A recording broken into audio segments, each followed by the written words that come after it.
Hi, welcome back to my channel. ಹೇಗಿದ್ರೆ ಎಲ್ರು? ನಿಮಗೇನೋ ಚೆನ್ನಾಗೇ ಇರ್ತೀರ ಬಿಡಿ. ಬನ್ನಿ ಕತೆಗೆ ಹೋಗೋಣ. ಫಂಕ್ಷನ್ಗೆ ಅಂತ ಅತ್ತೆ ಮನೆಗೆ ಹೋಗಿದ್ದಾಗ ಕತ್ತಲೆಯಲ್ಲಿ ಯಾರೋ ನನ್ನನ್ನ ಸಿಕ್ಕಾಪಟ್ಟೆ ಮಜಾ ಮಾಡಿ ಸುಖ ಕೊಟ್ಟು ಹೋದ್ರು. ಕತೆ ಸಿಕ್ಕಾಪಟ್ಟೆ ಇಂಟ್ರೆಸ್ಟಿಂಗ್ ಆಗಿದೆ. ಎಲ್ಲೂ ಸ್ಕಿಪ್ ಮಾಡ್ದೆ ಕತೆನ ಕೊನೆಯ ತನಕ ಕೇಳ್ತಾ ಹೋಗಿ. ನನ್ನ ಹೆಸರು ಲತಾ. ನಾನು ನಮ್ ಅಪ್ಪ ಅಮ್ಮಂಗೆ ಒಬ್ಳೆ ಮಗಳು. ಹಾಗಾಗಿ ತುಂಬಾ ಮುದ್ದಿನಿಂದ ಬೆಳೆಸಿದ್ರು.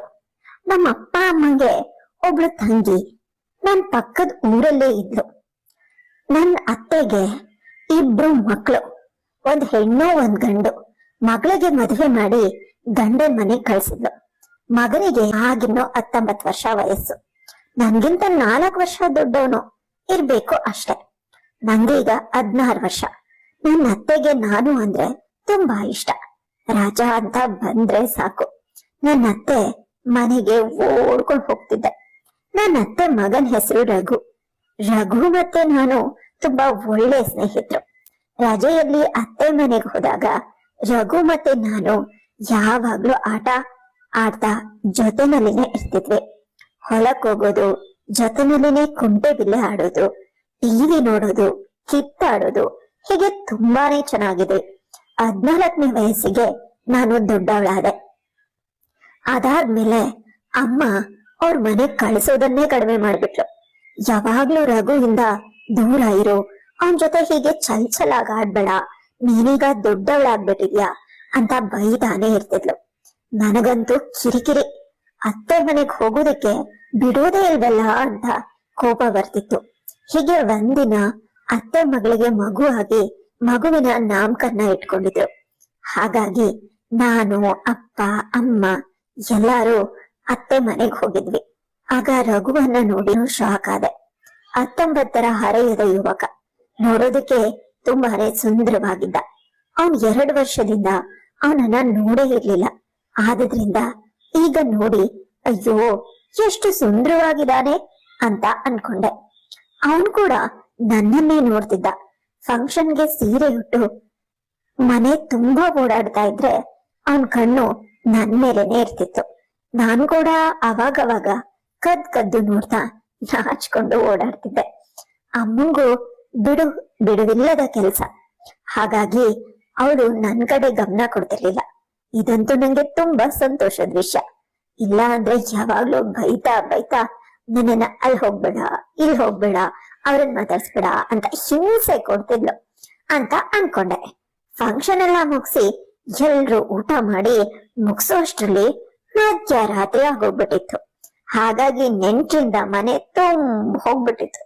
ಎಲ್ರು ಅಲ್ಲಲ್ಲೇ ಮಲ್ಕೊಂಡ್ಬಿಟ್ಟಿದ್ರು. ಅಮ್ಮ, ಅತ್ತೆ ಮಗಳು ಎಲ್ರು ಕೂಡ ಇನ್ನು ಕೆಲ್ಸದಲ್ಲೇ ಬಿಸಿ ಆಗ್ಬಿಟ್ಟಿದ್ರು. ನಾನ್ ಅಮ್ಮಂಗೆ ಅಮ್ಮ ನಂಗೆ ನಿದ್ದೆ ಬರ್ತಿದೆ ಅಂತ ಹೇಳಿದಾಗ ಅತ್ತೆ ರಘುನ ರೂಮಲ್ಲಿ ಎಲ್ಲಾ ಮಕ್ಕಳು ಮಲ್ಕೊಂಡಿದ್ದಾರೆ, ನೀನು ಹೋಗು ಅವ್ರ ಜೊತೆನೆ ಮಲ್ಕೋ ಅಂತ ಹೇಳಿದ್ರು. ನಾನ್ ಕೂಡ ಸರಿ ಅಂತ ರಘು ರೂಮ್ಗೆ ಬಂದಾಗ ಚಿಕ್ಕ ಮಕ್ಕಳು, ಅದು ಒಂದು 5-6 ವರ್ಷ ಇರಬಹುದು, 4 ಮಕ್ಕಳು ಮಲ್ಕೊಂಡಿದ್ರು. ಅದು ಚಿಕ್ಕ ರೂಮ್ ಆಗಿದ್ರಿಂದ ಜಾಗನೇ ಇರ್ಲಿಲ್ಲ. ಸರಿ ಅಂತ ನಾನು ಕೂಡ ಅವ್ರ ಪಕ್ಕನೆ ಬಂದು ಮಲ್ಕೊಂಡೆ. ನಾನಿನ್ನು ಸೀರೆನ ಹಾಕೊಂಡಿದ್ದೆ, ಡ್ರೆಸ್ ಚೇಂಜ್ ಮಾಡೇ ಇರ್ಲಿಲ್ಲ. ಯಾಕಂದ್ರೆ ಅಮ್ಮ ನಾಮಕರಣ ಮುಗಿಸ್ಕೊಂಡು ಮನೆಗ್ ಬಿಡೋಣ ಅಂತ ಹೇಳಿದ್ಲು. ನಾನು ಬೇರೆ ಬಟ್ಟೆ ತಂದೇ ಇರ್ಲಿಲ್ಲ. ಈಗ ಅಮ್ಮನ್ನ ಏನಾದ್ರೂ ಕೇಳಿದ್ರೆ ಸುಮ್ನೆ ಬೈತಾಳೆ ಅಂತ ಅನ್ಕೊಂಡು ಸುಮ್ನೆ ಬಂದ್ ಮಲಗ್ಬಿಟ್ಟೆ. ಮಧ್ಯರಾತ್ರಿ ನನ್ನನ್ನ ಯಾರೋ ಮುಟ್ತಾ ಇದ್ದಾರೆ ಅಂತ ನಂಗನ್ನಿಸ್ತು. ಸಡನ್ ಆಗಿ ಆ ರಾತ್ರಿ ಆ ಕತ್ಲಿನಲ್ಲಿ ಈ ರಾತ್ರಿನಲ್ಲಿ ಯಾರಪ್ಪ ಅಂತ ನೋಡಿದ್ರೆ ಕಾಣಿಸ್ತಾನೆ ಇಲ್ಲ. ಆದ್ರೆ ನನ್ನನ್ನ ಹೇಳ್ಬೇಕು ಅಲ್ಲಿ ಎಲ್ಲಂದ್ರಲ್ಲಿ ಮುಟ್ಟಿ ಮುದ್ದಾಡ್ತಾ ಇದ್ರು. ನಂಗೂ ಕೂಡ ಅದು ಇಷ್ಟ ಆಗ್ತಾ ಇತ್ತು ಬಿಡಿ. ಹಾಗಾಗಿ ನಾನು ಏನು ಮಾತಾಡ್ದೆ, ಅವ್ರು ಮಾಡ್ತಾ ಇರೋದನ್ನ ಮಾಡಿಸ್ಕೊಳ್ತಾ ಖುಷಿ ಪಡ್ತಾ ಇದ್ದೆ.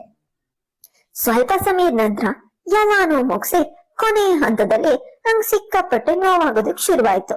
ಮೊದಲನೇ ಸಲ ಅಲ್ವಾ, ಸೊ ಹಾಗಾಗಿ ಆದ್ರಿಂದ ತುಂಬಾನೇ ನೋವಾಗ್ತಿತ್ತು. ಕೆಚ್ಚೋದಕ್ಕೆ ಅಂತ ನೋಡ್ದೆ. ಆಗ ನನ್ ಬಾಯಿನ ಬಿಗ್ಗಿಯಾಗಿ ಮುಚ್ಚಿಡ್ಕೊಂಡು ಕೊನೆಯ ಹಂತನೂ ಕೂಡ ಮುಗಿಸಿ ಎದ್ದೆ ಹೊರಟೋದ್ರು. ನಂಗಂತೂ ತುಂಬಾನೇ ನೋವಾಗಿತ್ತು. ನಾನ್ ಅಳ್ತಾ ಅಳ್ತಾ ಅಳ್ತಾ ವಾಶ್ರೂಮ್ಗೂ ಎದ್ದು ಹೋದೆ. ವಾಶ್ರೂಮ್ ಇಂದ ಹೊರಗಡೆ ಬಂದು ಮತ್ತೆ ಸೀರೆ ಉಟ್ಕೊಂಡು ಮಲ್ಕೊಂಡ್ಬಿಟ್ಟೆ. ಮಾರನೇ ದಿನ ಬೆಳಗ್ಗೆ ಎದ್ದು ಅಯ್ಯೋ ಯಾರಿರ್ಬಹುದು ಅಂತ ಎಲ್ಲಾರನ್ನೂ ನೋಡ್ತಿದ್ದೆ. ಎಲ್ಲರೂ ಕೂಡ ಸಹಜವಾಗಿನೇ ಇದ್ರು. ಆದ್ರೆ ಎಷ್ಟೇ ನೋವಾಗಿದ್ರು ಕೂಡ ಮತ್ತೆ ನಂಗೆ ಬೇಕೇ ಬೇಕು ಅಂತ ಅನ್ಸೋದಿಕ್ಕೆ ಶುರುವಾಯ್ತು. ಆದ್ರೆ ರಾತ್ರಿ ಮಾಡಿದ್ದು ಯಾರ ಕೊನೆಗೂ ಗೊತ್ತಾಗ್ಲೇ ಇಲ್ಲ. ಫಂಕ್ಷನ್ ಎಲ್ಲ ಮುಗಿಸ್ಕೊಂಡು ಮನೆಗ್ ಬಂದ್ವಿ. ನಾನ್ ಅಮ್ಮಂಗೆ ಏನು ಹೇಳಿಲ್ಲ, ಸುಮ್ಮನೆ ಬೈತಾಳೆ ಅಂತ. ಆದ್ರೆ ರೂಮಲ್ಲಿ ಮಲಗಿದಾಗ ಕೂತ್ರು ನಿಂತ್ರು ಯಾವ್ದೇ ಸಮಯ ಆದ್ರೂ ನಂಗೆ ಅದ್ರದೇ ನೆನ್ಪಾಗ್ತಿತ್ತು. ಒಂದಿನ ರಾತ್ರಿ ಮನೆಯಲ್ಲಿ ಮಲ್ಕೊಂಡಿದ್ದಾಗ ನನ್ ಫೋನ್ಗೆ ಒಂದ್ ಮೆಸೇಜ್ ಬಂತು. ಅವತ್ ರಾತ್ರಿ ನೀನ್ ಕೊಟ್ಟಂತ ಮಜಾ ಸಿಕ್ಕಾಪಟ್ಟೆ ಸಕ್ಕದಾಗಿತ್ತು. ನಂಗೆ ಇನ್ನೊಂದ್ಸಲ ಬೇಕು ಅಂತ ಅನಿಸ್ತಾ ಇದೆ. ಮತ್ತೆ ಇನ್ನೊಂದ್ ಚಾನ್ಸ್ ಕೊಡ್ತೀಯಾ ಅಂತ ಇತ್ತು. ಅದನ್ನ ನೋಡಿ ನಂಗೆ ಸಿಕ್ಕಾಪಟ್ಟೆ ಖುಷಿ ಆಗೋಯ್ತು. ಯಾರ್ ನೀವು ಅಂತ ಕೇಳಿದೆ. ನಾನ್ ಯಾರಾದ್ರೆ ನಿಂಗೇನು, ಅವತ್ ಮಾಡಿದ ಇಷ್ಟ ಆಯ್ತಾ ಇಲ್ವಾ ಅಂತ ಕೇಳಿದ್ರು. ನಾನು ಹೌದು ಇಷ್ಟ ಆಯ್ತು ಅಂದೆ. ಮತ್ತೆ ಬೇಕಾ ಅಂತ ಕೇಳಿದ್ರು. ಹೌದು ಬೇಕು ಅಂದೆ.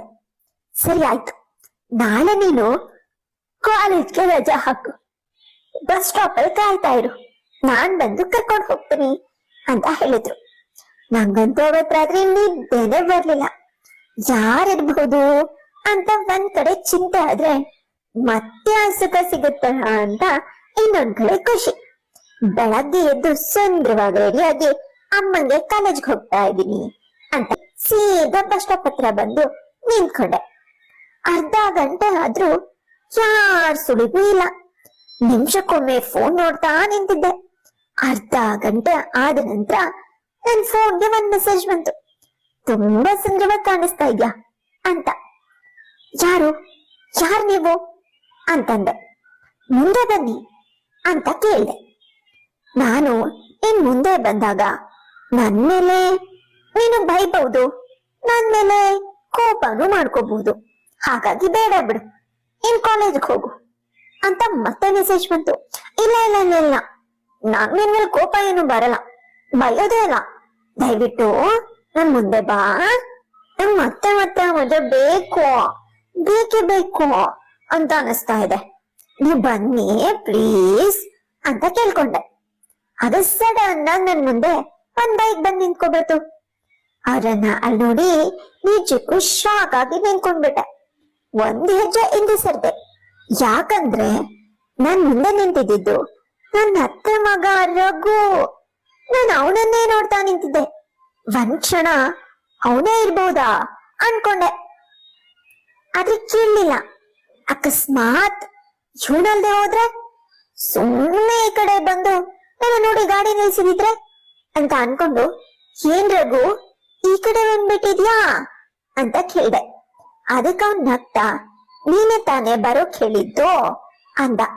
ನಾನು ಆಶ್ಚರ್ಯ ಆಗಿ ಹಂಗಂದ್ರೆ ಅಂತ ಮಾತ್ ನಿಲ್ಲಿಸ್ದೆ.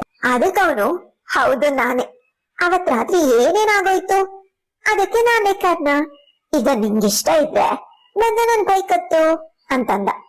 ನಂಗಂತೂ ತುಂಬಾನೇ ಖುಷಿ ಆಗೋಯ್ತು. ಯಾಕಂದ್ರೆ ಅವನು ಅಂದ್ರೆ ನಂಗೂ ಕೂಡ ಇಷ್ಟನೇ. ಹಾಗಾಗಿ ಸೀದಾ ಹೋಗಿ ಬೈಕಲ್ಲಿ ಕುತ್ಕೊಂಡ್ಬಿಟ್ಟೆ.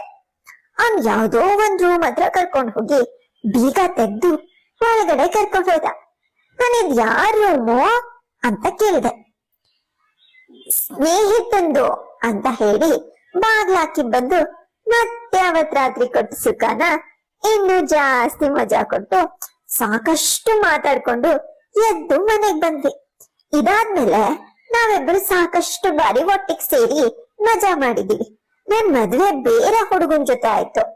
ಅದಾದ್ಮೇಲೆ ಕೂಡ ಸಾಕಷ್ಟು ಬಾರಿ ರಘು ನಮ್ಮನೆಗೆ ಬಂದು ನನ್ ಜೊತೆ ಮಜಾ ಮಾಡಿದ್ದಾನೆ. ಪಕ್ಕದಲ್ಲಿ ಗಂಡ ಇದ್ರು ಕೂಡ ರಘು ಕೊಟ್ ಸುಖನ ನನ್ ಯಾವತ್ತು